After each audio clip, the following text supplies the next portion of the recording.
Hi friends, आइए आज हम बात करते हैं टेस्ट ऑफ डिफरेंस की।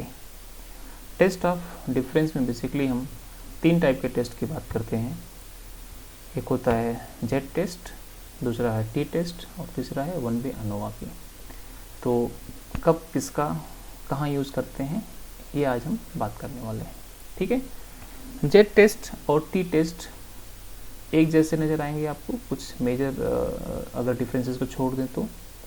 ठीक है, और वन वे अनोवा एक थोड़ा सा इससे हायर लेवल पे जाता है। ठीक है, देखते हैं कैसे। जेड टेस्ट का यूज़ हम तब करते हैं जब हमें, इनफैक्ट जेड और टी दोनों के बारे में बात करूँगा मैं। जेड और टी टेस्ट का यूज़ हम तब करते हैं जब हमें दो ग्रुप्स के मीन को स्टडी करना होता है। ठीक है, अगर कोई क्लेम है दो ग्रुप्स के मीन को हमें अगर स्टडी करना है तो विल गो फॉर जेड और T test. One way ANOVA का यूज हम तब करते हैं जब दो से ज़्यादा ग्रुप्स होते हैं तो हमें वन वे अनोवा पे जाना पड़ता है। ठीक है, अब इसके बारे में थोड़ा समझने की कोशिश करते हैं एग्जाम्पल लेकर के। जैसे कि अगर एक स्कूल में बच्चे हैं, गर्ल्स एंड बॉयज़, उनके स्कोर्स का मीन चेक करना है। क्या गर्ल्स एंड बॉयज़ के स्कोर मीन स्कोर में क्या कोई डिफरेंस है? तो girls and boys that means two groups only, तो हम जेड या टी टेस्ट लगाएंगे। अब कौन से लगाएंगे? इनमें से दोनों में से अभी हम जानने की कोशिश करेंगे इसको थोड़ा सा और आगे। लेकिन अगर वहीं पर दो से ज़्यादा ग्रुप्स हो जाते हैं किसी में जो है, जैसे अगर हमें तीन या तीन से ज़्यादा ग्रुप्स अगर हमारे पास स्टडी में हैं, जैसे कि मान लीजिए एक स्टडी करनी है हमें कि तीन या तीन से ज़्यादा शहरों के पॉल्यूशन का लेवल हमें पर्टिकुलर मंथ का डे वाइज चेक करना है, तो यहाँ पर दो से ज़्यादा ग्रुप्स हो जा रहे हैं। जैसे फॉर दिल्ली, मुंबई और से फॉर चेन्नई, ये तीन शहरों का मई मंथ का पॉल्यूशन का लेवल चेक करना है डे वाइज। तो अगर ऐसा है तो डेफिनेटली हमें वन वे अनोवा पे जाना पड़ेगा, क्योंकि यहाँ पर मोर देन टू ग्रुप्स हो जा रहे हैं, थ्री ग्रुप्स हो जा रहे हैं। ठीक है ना, तो नंबर एक तो ये हो गया कि ग्रुप्स जो है वो डिसाइड करेंगे कि कौन सा टेस्ट लगेगा, जेड टी में से या फिर वन वे अनोवा लगेगा। अगर दो ग्रुप्स हैं तो जेड या टी में से कुछ लगेगा, वो कौन कैसे डिसाइड होगा अभी बाकी के जो नीचे के जो कंडीशंस हैं उनसे डिसाइड होगा। तो देखते हैं, जेड टेस्ट थोड़ा सा स्ट्रिक्ट टेस्ट है, थ्योरी में ज़्यादा दिखता है, लेकिन प्रैक्टिकली हम ज़्यादातर टी टेस्ट का ही यूज़ करते हैं। जैसे एसपीएसएस सॉफ्टवेयर है तो उसमें जेड टेस्ट तो है ही नहीं है, उसमें टी टेस्ट ही है। ठीक है, तो यस, जेड टेस्ट के लिए फाइनाइट पॉपुलेशन का होना ज़रूरी है, दैट मीन्स फिक्स्ड होना चाहिए पॉपुलेशन, आपको उसके बारे में मालूम होना चाहिए। ठीक है, टी टेस्ट और वन पे अनोवा का एक एडवांटेज है कि इनफाइनाइट पॉपुलेशन पे आप ये दोनों टेस्ट को आप अप्लाई कर सकते हैं। ठीक है, थोड़ी सी फ्लेक्सिबिलिटी आपको यहाँ मिल रही है। तो अब यहाँ से एक थोड़ा डिसाइड होता हुआ दिख रहा है कि अगर हमारा पॉपुलेशन फाइनाइट है और आपको दो ग्रुप्स के मीन्स को चेक करना है, you can go for Z test. वहीं पर अगर इनफाइनाइट है और दो ग्रुप्स के बारे में है, you can go for T test. लेकिन अगर इनफाइनाइट है और दो से ज़्यादा ग्रुप्स हैं, दैट मीन्स थ्री और मोर देन थ्री हैं, you can go for one way ANOVA. यहाँ से अभी तक तो हम ये देख पा रहे हैं, आगे बढ़ते हैं थोड़ा सा और इससे हम और थोड़ा सा स्ट्रिक्ट होता हुआ नजर आ रहा है Z test. Population mean and variance is known with certainty, यानी कि पॉपुलेशन का जो मीन है और जो वेरिएंस है ये इसमें पहले से मालूम होना ज़रूरी है, तभी जेड टेस्ट अप्लाई होगा। लेकिन टी टेस्ट और वन वे अनोवा का केस में ऐसा नहीं है। यहाँ पर population mean and variance unknown है तो भी ये अप्लाई होगा। Population mean and variance is unknown, यानी कि इन दोनों के केस में infinite population, population mean and variance is unknown, same is with one way ANOVA. ठीक है, तो ये थोड़े से यहाँ पर आपको फ्लेक्सिबिलिटी मिल रही है। लास्ट देखते हैं क्या है।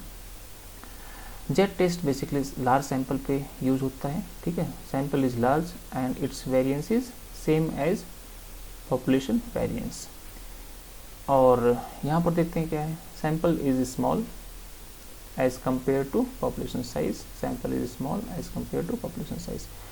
एक बेसिक थ्योरेटिकली अगर हम देखें तो एक बात मिलती है कि अगर सैम्पल साइज लार्ज और स्मॉल का क्या यहाँ स्मॉल का क्या मतलब है, तो लार्ज एंड स्मॉल का यहाँ पर सेंस ये है कि थ्योरेटिकली जो मिलता है वो अगर सैम्पल साइज आपका 30 या उससे कम है तो you should go for T test. अगर आपका सैम्पल साइज 30 या उससे ज़्यादा है तो you should go for Z test. But condition satisfy होना ज़रूरी है ये सारी, तभी आप जेड टेस्ट के तरफ जा पाएंगे। अदरवाइज आपका अगर सैम्पल साइज 30 के ऊपर है और कंडीशन से मीट नहीं हो रही हैं, you can go for T test.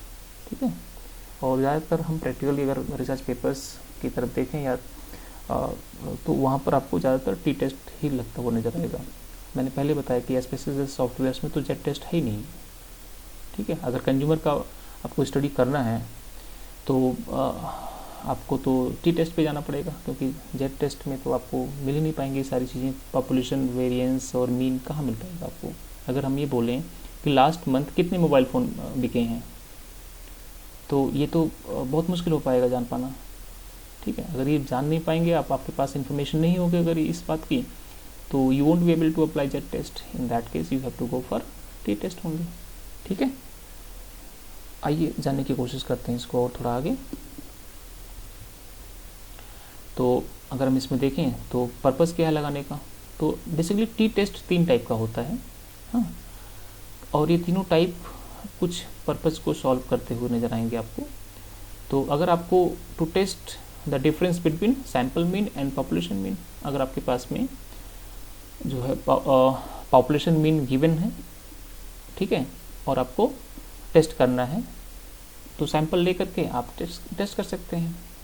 जैसे कि मान लीजिए एक इंस्टीट्यूशन है, ठीक है, और वो कहता है कि वहाँ पढ़ने वाले लोगों का जो एवरेज स्कोर है वो से फॉर 500 आता है। ठीक है, तो ये तो एक क्लेम हो गया कि वो इंस्टीट्यूशन कहता है कि वहाँ पढ़ने वाले लोगों का एवरेज, या से फॉर एक थोड़ा सा और प्रिसाइज होकर के लेते हैं एग्जांपल। एक स्कूल है जहाँ पर ये क्लेम है कि वहाँ पर जितने भी बच्चे पढ़ते हैं उनका 12th में जो रिजल्ट आ रहा है वो 75% के ऊपर आता है। ठीक है, ये एक उन्होंने बताया कि हमारा जो मीन है वो 75% के ऊपर है या 75% है। ठीक है, मीन। तो अभी तो एक क्लेम हो गया, इस क्लेम को टेस्ट कर सकते हैं हम। तो उसके लिए हम 1 सैंपल टी टेस्ट की को लेकर के इस क्लेम को टेस्ट कर सकते हैं, क्योंकि पॉपुलेशन का जो मीन हो गया क्या हो गया 75%, और इस मीन के बेसिस पे हम सैंपल लेकर के और टेस्ट कर सकते हैं कि क्या सही में ये क्लेम सही है या नहीं सही है। तो मैं इसके लिए एक अलग से वीडियो बना रहा हूँ जहाँ पर अलग अलग तीनों टाइप के टेस्ट को लेकर के मैं आपको एक्सप्लेन करूँगा उसमें। ठीक है, दूसरा है इसमें इंडिपेंडेंट सैंपल टी टेस्ट। ये कब यूज होता है, जब आपके पास में to test the difference between 2 independent samples. 2 independent samples का मतलब यहाँ होता है कि जब आपके पास में 2 अलग अलग सैंपल हैं। जैसे आप चाहते हैं चेक करना कि एक क्लास के मेल और फीमेल्स 2 अलग सैंपल्स हो गए अपने आप में, इन दोनों का मीन स्कोर में क्या कोई डिफरेंस है क्या। समझिए बात को, आप चेक करना चाहते हैं कि क्या मेल और फीमेल या गर्ल्स एंड बॉयज़ का जो मीन स्कोर है उनमें क्या कोई डिफरेंस है। या दूसरे एग्जांपल लेकर समझने की कोशिश करते हैं। 2 सीबीएसई के 2 स्कूल्स हैं, सीबीएसई बोर्ड के, और दोनों स्कूल्स के जो रिजल्ट्स हैं उनके मीन स्कोर को हम चेक करना चाहते हैं कि क्या दोनों के मीन स्कोर में कोई डिफरेंस है जो अभी रिजल्ट आया है। तो उसके लिए हमें क्या करना पड़ेगा, 2 इंडिपेंडेंट सैंपल हो गए 2 स्कूल्स, या मेल एंड फीमेल 1 और 2, जो भी आप लेना चाहें, जैसे भी आप, डिपेंड करता है कि कैसी स्टडी आपकी। ठीक है, तो या आपके पास 2 प्रोडक्ट्स हैं, उनके सेल्स के मेन स्कोर्स को लेकर के आप चेक करना चाहते हैं कि विच इज़ फास्ट मूविंग। ठीक है, या क्या दोनों में आपस में कोई डिफरेंस है कि नहीं है। ठीक है, तो इस तरह से आप जब भी कभी इंडिपेंडेंट सैंपल्स होंगे 2, बस 2 की बात कर रहा हूँ मैं यहाँ पर, 2 से ज़्यादा हो जाएगा तो 1 पे अनोवा पे चला जाएगा। ठीक है, तो हम वहाँ पर इंडिपेंडेंट सैंपल टी टेस्ट लगाते हैं। तीसरा है to test the difference between pre and post event outcomes. तो इसके लिए पेयर्ड या फिर रिपीटेड सैंपल टी टेस्ट लगता है। अब ये दोनों कैसे लगते हैं थोड़ा इसके बारे में बात कर लेते हैं।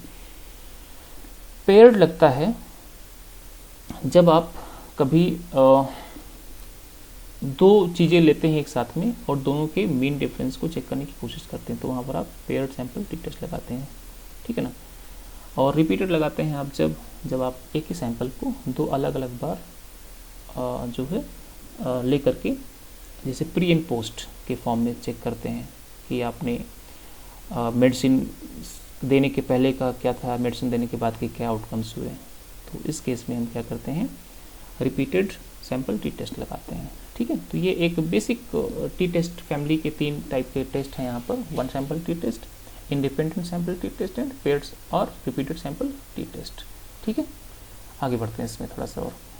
टी टेस्ट मैंने जैसे पहले बताया, टी, जेड एंड अनोवा तीनों जो है ये पैरामीट्रिक टेस्ट हैं।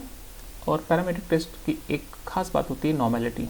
डेटा का नॉर्मल होना बेहद ज़रूरी है, नहीं तो टी टेस्ट नहीं लग पाएंगे। फिर आपको नॉन पैरामीट्रिक पे जाना पड़ेगा, इनके जो सब्स्टिट्यूट्स दिए हैं उनकी तरफ। तो नॉर्मेलिटी चेक कैसे करते हैं, वैसे तो कई सारे तरीके हैं, बट मैं भी यहाँ पर 2 डिस्कस करना चाहूँगा। एक होता है स्क्यूनेस एंड दूसरा होता है स्क्यूनेस एंड कर्टसीज के थ्रू चेक करते हैं, और दूसरा होता है कोलमोगोरो टेस्ट, ठीक है। स्क्यूनेस एंड कर्टसीज की वैल्यू अगर लेस देन 1 आती है, आप अगर ऐसे SPSS रन करेंगे तो वहाँ पर, या आप मैनुअल भी चेक कर सकते हैं।